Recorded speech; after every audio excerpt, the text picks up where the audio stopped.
অবাধ ও নিরপেক্ষ নির্বাচনে সরকারকে সহযোগিতায় বাংলাদেশ সেনাবাহিনী প্রস্তুত বলে জানিয়েছেন সেনাপ্রধান জেনারেল ওয়াকারুজ্জামান।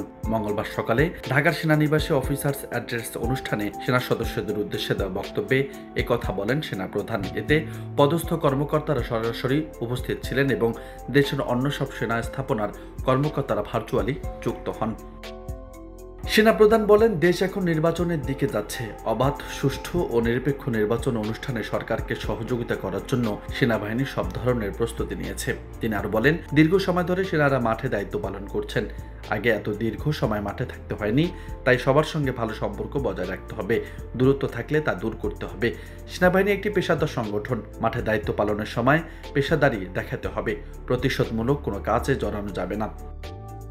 সেনাপ্রধান জেনারেল ওয়াকারুজ্জামান ঊর্ধ্বতন কর্মকর্তাদের উদ্দেশ্যে বলেন, একজন সেনা কর্মকর্তাকে গড়ে তুলতে রাষ্ট্র বিপুল অর্থ ব্যয় করে। তাই কেউ যাতে অপরাধে জড়াতে না পারে সে বিষয়ে আগেভাগেই খেয়াল রাখতে হবে। অপরাধে জড়িয়ে পড়ার পর তাকে বাড়ি পাঠিয়ে দিলে সেটি রাষ্ট্রের অর্থের অপচয় ছাড়া আর কিছুই নয়।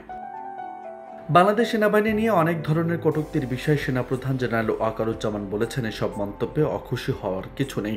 যারা এসব করেছে তাদের বয়স কম, আমাদের সন্তানের বয়সী।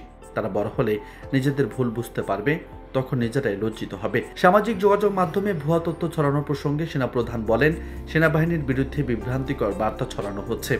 এসব দেখে বিভ্রান্ত হওয়া যাবে না। সতর্ক থাকতে হবে যাতে কেউ ভুয়া তথ্য দিয়ে সেনাবাহিনীর ভাবমূর্তি নষ্ট করতে না পারে। তিনি আরও বলেন, দেশের মানুষ এখন সেনা সদস্যদের দিকেই তাকিয়ে আছে। তোমরা দেশের ভবিষ্যৎ, তাই দেশপ্রেমে উদ্বুদ্ধ হতে হবে এবং বাহিনীর চেইন অব কমান্ড অক্ষুণ্ণ রাখতে হবে।